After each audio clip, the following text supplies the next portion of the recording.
Yes start. जीव जगत और जीवन इनके आसपास ही तमाम विचार मत और मतांतर जन्म लेते हैं विस्तारित होते रहते हैं और विविध रूप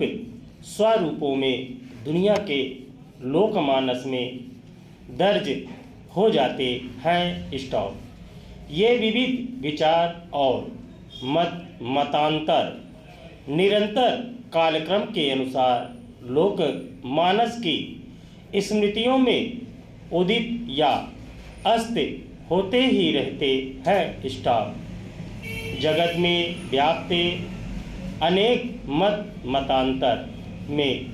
गहराई से झांकने से यह बात एकदम समझ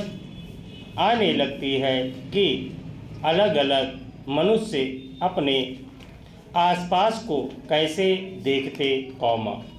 सोचते और समझते हैं। इसका ज्ञान स्वयं को और दूसरों को या समूची दुनिया जहान को भी होता ही रहता है यूं मत या राय भी एक विचार ही है और मतांतर भी विचार से अलहदा एक और विचार ही है किसी भी जीव को जीवन को ऊर्जावान बनाए रखने के लिए नियमित आहार की जरूरत अनुसार निरंतर मिलते रहना जीवन की अनिवार्य आवश्यकता है मनुष्य और मनुष्येतर जीव की आहार प्रक्रिया में भोजन की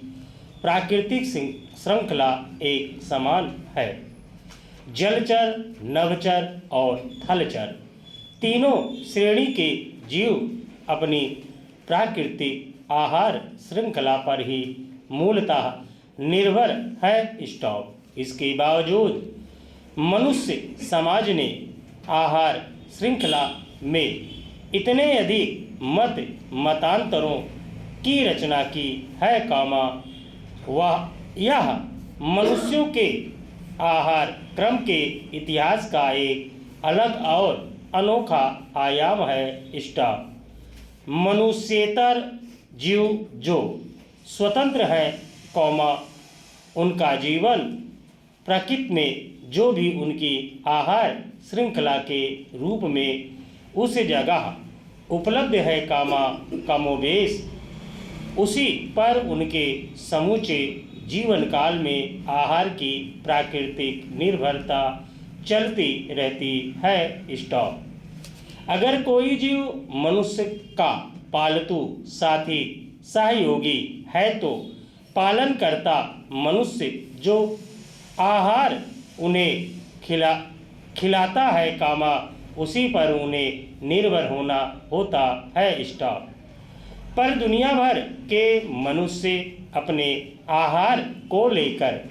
कभी संतुष्ट नहीं होते हैं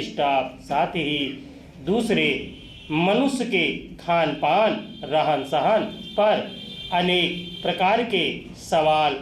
मनुष्यों में हर समय बिना रुके और सोचे समझे अंतहीन विध्वंसक या अनर्गल